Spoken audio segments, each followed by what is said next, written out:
जिन बातों से गुरु दुख पाए उन बातों को दूर भगावे। उनको फेंक देते, कितना अच्छा लगता, छोड़ दे उन सब चीजों को। अब जैसे शुगर के मरीज को अब मीठा तो अच्छा लग गया उसने, और डॉक्टर कहे भाई शुगर तो मरीज ये मीठा नहीं खाएगा, ना मिठाई ना चीनी, और वो फिर भी डॉक्टर की आज्ञा का पालन नहीं करता तो मरेगा फिर, और क्या इलाज है। तो चीनी मीठी तो लग रही है, इसमें कोई शक नहीं, मीठी भी है, लेकिन उसके लिए विष है। तो ऐसे ही भक्ति मार्ग में गुरु जी की आज्ञा का पालन ना करना विष के तुल्य आपकी भक्ति को नष्ट कर देता है। गुरु के सम्मुख वचन ना कहे, सो ससरैनी गैनी सुख ले। गुरु जी के सामने एंड बैंड नहीं बोला, क्योंकि गुरु जी के सामने जैसे भगवान के पास जाना होता है, ऐसे ही दृष्टिकोण से आना चाहिए। अपनी फरियाद करे, जो भी आदेश हो श्रोधार्य करे और चल पड़े, चाहे मन कुछ भी सोचता रहे, क्योंकि परमात्मा अंतर्यामी है, आपके सब दुखों से परिचित है, और वो आपके जितनी श्रद्धा आपकी होगी उतना ही निवारण आपको साथ साथ रिजल्ट देते रहेंगे।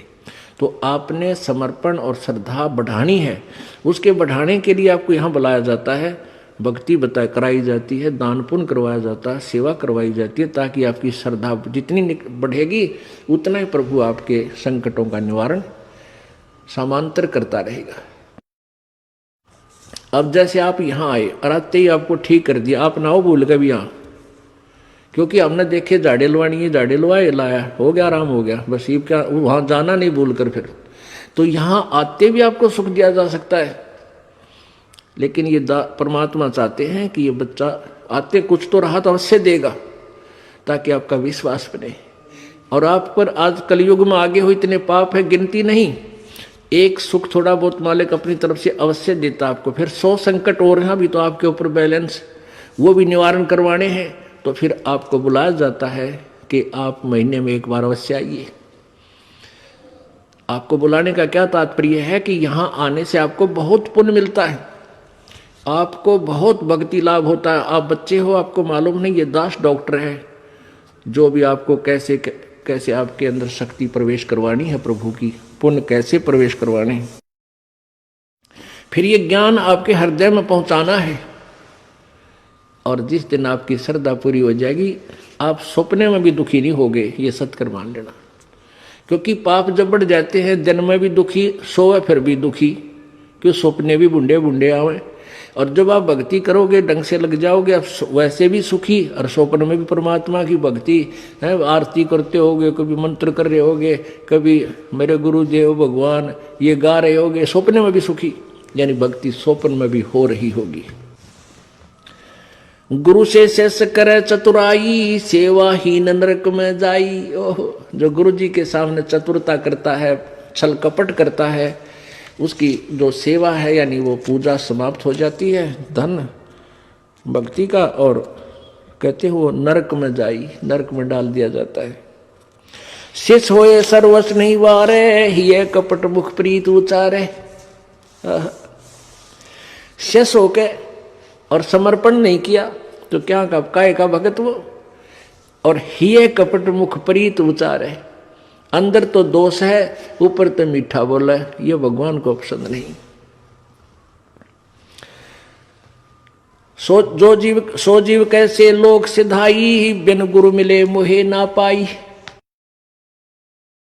गुरु से कपट करे चतुराई, सोहन सा भव भर में आई। गुरु से कपट शेष जो राखे, यमराज जाके मुगदर चाखे।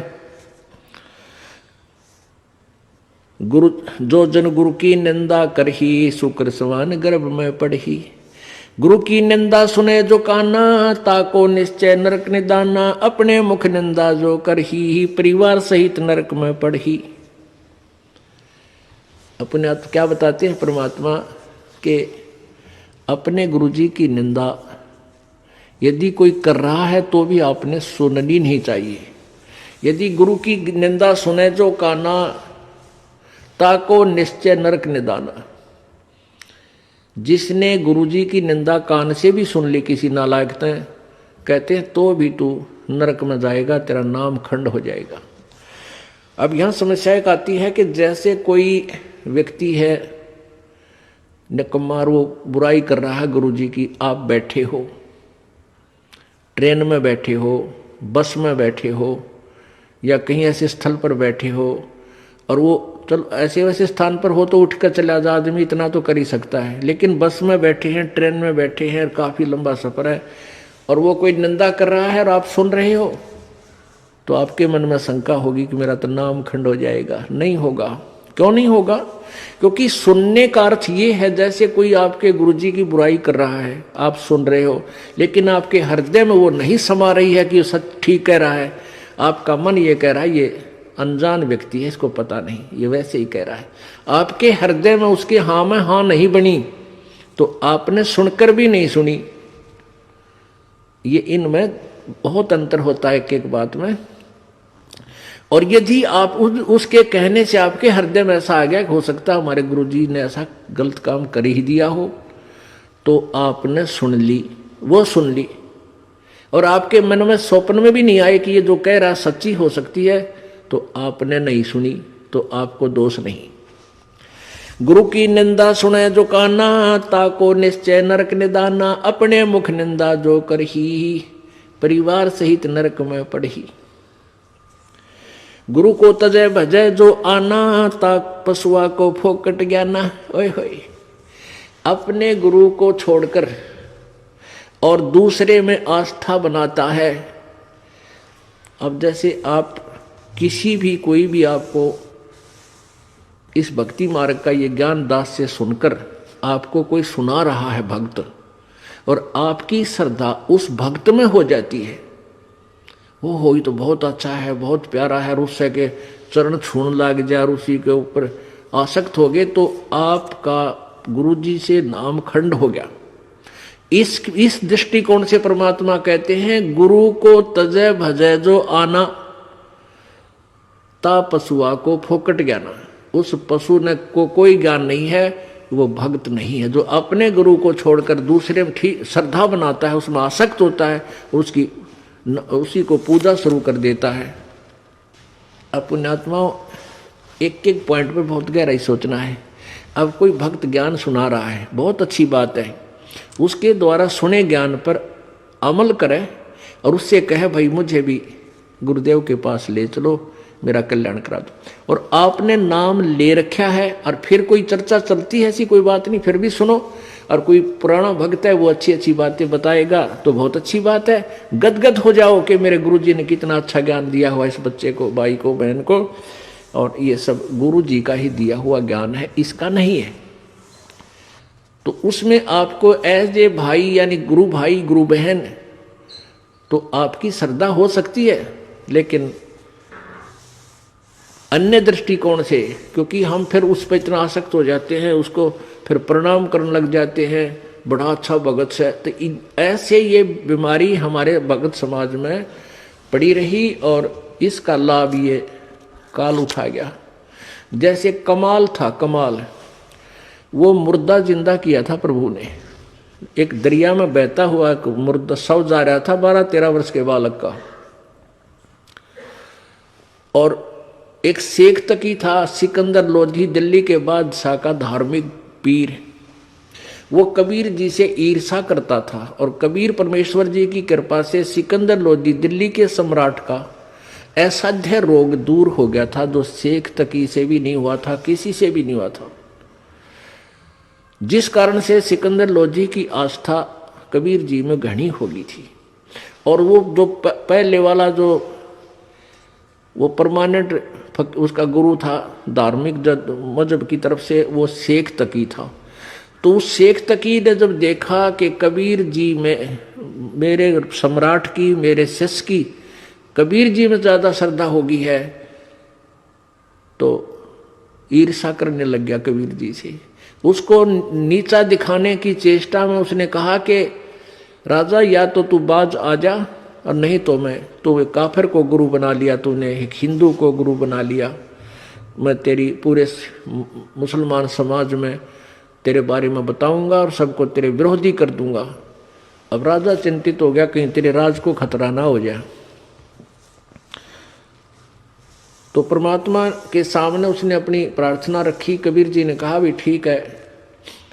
तो शेख तकी ने क्या शर्त रख दी कि मैं जब इसको मानूंगा ये भगवान है, अल्लाह का नबी है, कोई मुर्दे को जीवित कर दे। तो परमात्मा ने जो अपने भगत की टेंशन दूर करनी थी सिकंदर लोधी की, तुरंत कर दी।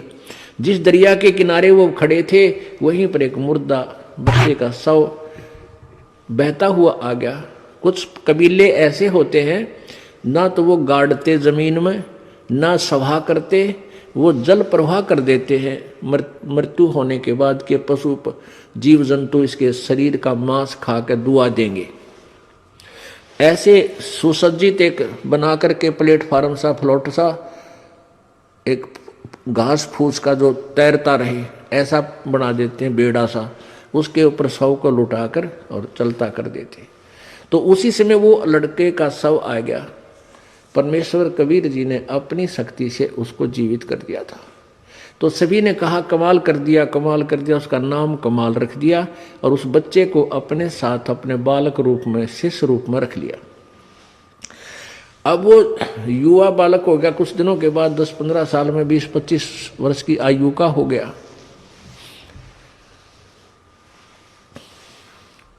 तो वो परमात्मा से ज्ञान सुनकर, कबीर जी का ज्ञान सुनकर वो भी ज्ञान औरों को सुनाने लग गया। जैसे बताते हैं भक्त, आप भी बताते हो और भी बताते हैं। अब जवान लड़का था, अच्छी आवाज थी, बढ़िया गला था, परमात्मा की वाणी गा गा के इतने सुरीले ढंग से सुनावे। तो जो परमात्मा कबीर जी के शिष्य थे वो 64 लाख, उनमें से बहुत सारे कमाल जी के ऊपर आसक्त हो गए। ओहो कमाल तो भाई कमाल है, तेरा नाम भी कमाल, तेरा काम भी कमाल, और भाई तो गुरु जी से भी बढ़कर हो गया। ओहो आप तो गुरु जी से भी अच्छी जो है ना ज्ञान सुनाते हो। अब इस बात से वो कमाल फूल गया, वो यानी उसमें अभिमान छा गया। और कबीर जी परमात्मा उसको बार बार धिक्कारते थे, उसको धमकाते थे कि निकम्मे तू अपना कर्म बना ले और प्रभु मत बनाए। लेकिन ये प्रभुता की भूख इतनी बुरी होती है, जीव नरक जाना स्वीकार कर लेगा, प्रभुता छूटे नहीं। कहते हैं राज तजना सहज है, सहज त्रिया का नेह, और मान बढ़ाई ईर्षा दुर्लभ तजनाई। और जब तक ये नहीं तजे जाएंगे इतना भगवान नहीं मिले। तो हम निकले भगवान के लिए, हमें पता है मनुष्य जीवन मिला भगवान प्राप्ति के लिए, और फिर उसमें कोई वस्तु बाधा उसने फेंक दे तुरंत तोड़ के, उसको एक तरफ फेंके तो भगवान मिले। लेकिन उस कमाल ने परमात्मा के आदेश का पालन किया नहीं, तो प्रभु ने उसको धमका दिया। वो वहां से निकलकर परमात्मा से रुष्ट होकर, अक्षुब्ध होकर, खिन्न होकर के वहां से निकल गया और जाके कहीं दूर देश स्थान पर रहने लगा, जहां के वो नालायक भक्त गुरुजी के शिष्य उसको चाहते थे, वहीं चला गया, वहां रहने लग गया। अब वहां रहा, उसने एक छोटा सा आश्रम बना लिया। अब पुण्यात्माओं, समर्थ जो कार्य करता है कोई जीव नहीं कर सकता। जैसा कल उदाहरण दिया था कि जैसे वायु बहुत लंबी चौड़ी है, बहुत ज्यादा था है, और उसमें से एक टायर में पंप से हवा भर भी ली, वो टायर ट्यूब में टायर में डालकर ट्रक में डाल दिया, ठीक है वो काफी सहयोगी होगी वह हवा उसको, लेकिन वो तो सीमित है। ऐसे ही किसी भक्त ने, उस कमाल ने परमात्मा की कुछ दिन सेवा करके, दोनों नाम दिया, उसकी भक्ति करके कुछ शक्ति अवश्य होगी थी, लेकिन वो जीव ही था। और वो अनजान भक्त जो परमात्मा के शिष्य थे कबीर जी के, उस पर आसक्त हो गए। तो यहाँ बताते हैं गुरु को तजय भजय जो आना ता पशुआ को फोकट गया ना। जब कबीर खुद मालिक बैठे और उस वो कमाल के टिंडे देगा उन्हें, कमाल की बात। यहीं से हम गिरते, सतर गिरता गिरता यहाँ आ लिए। हम सतलोक में इसी तरह गिरे थे। हम अपने भगवान को छोड़कर परमेश्वर कबीर जी सत्य पुरुष को, और ये ज्योति निरंजन काल वहां तपस्या कर रहा था एक टांग पर खड़ा होकर। हमने अपने भगवान से हृदय हटा के इसमें लगा लिया और इसका फल यो मिला। गधे कुत्ते सूअर 84 लाख योनियों में कितना कष्ट उठा रहे हम, और फिर वही फिर दोहरा रहे हैं क्योंकि ज्ञान नहीं हमने। तो उसने क्या किया, कमाल ने वहां रहने लगा। अब जो भक्त परमात्मा के पास आते थे उनको सुख होया करता खूब। अब वो चेले बन गए कमाल के। अब 5-4 वर्ष तो उनके काम ठीक चले, क्योंकि जो हैंडपंप से पानी उन्होंने ले लिया था वो जब तक चला उनकी पुण्य कमाई, तब तक तो वो दुखी हुए नहीं। फिर कोई काम उनका होने लगा नहीं, तो धीरे धीरे वो कमाल से भी हट गए। अब कमाल ने 5-4 और चेले रख रखे अपने आश्रम में रख रहे। तो वो कहने लगे, गुरुजी यहाँ भगत तो आने ही बंद हो गए। तो उन्होंने कहा भाई यूँ करे कि गुरुजी का जन्मदिन मनावांगे कल, जेठ की पूर्णमासी आ गई, सब न कह दे भाई कल जेठ उतरते की पूर्णमासी है और गुरुजी का प्रगट दिवस मनाएंगे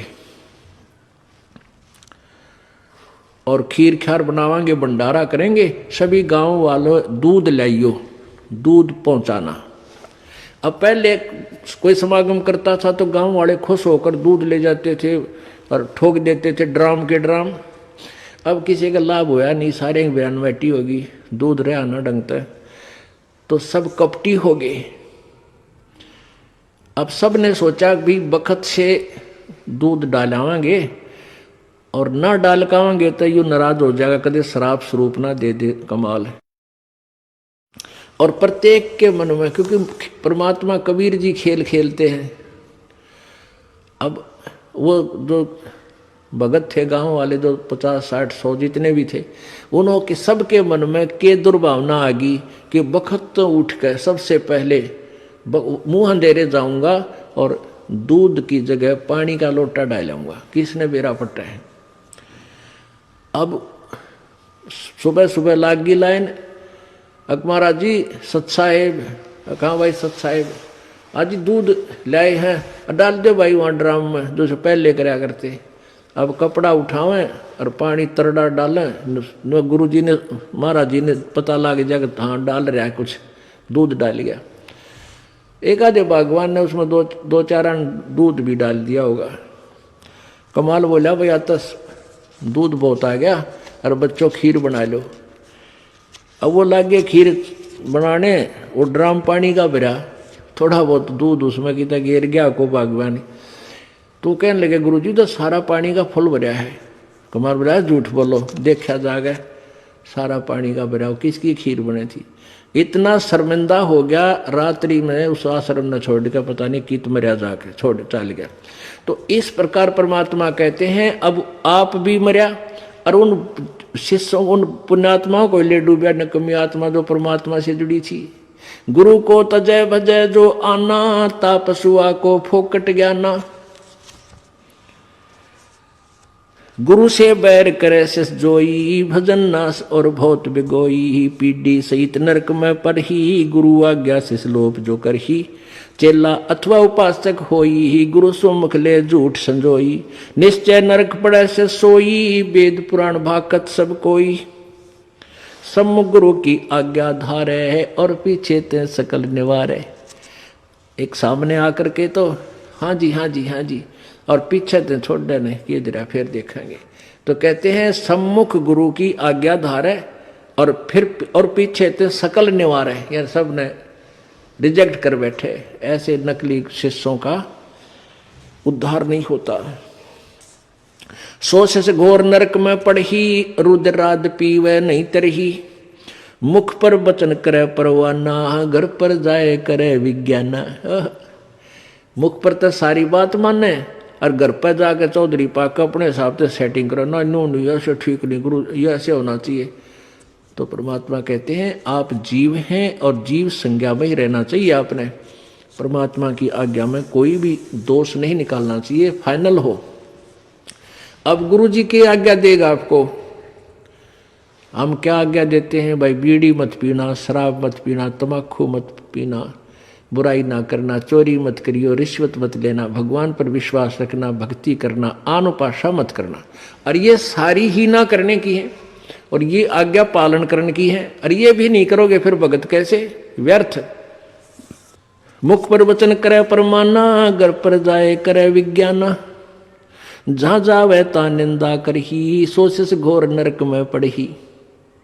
ऐसे सिस को ठाहर नाही, गुरु विमुक्त लोचत मन माही। वेद पुराण कहे सब साखी, साखी शब्द सब है यूं बाकी। मानुष जन्म पाए कर खोए है, सतगुरु विमुखा युग युग रोए। अब सतगुरु से विमुख होने वाला कहते हैं युग युग रो।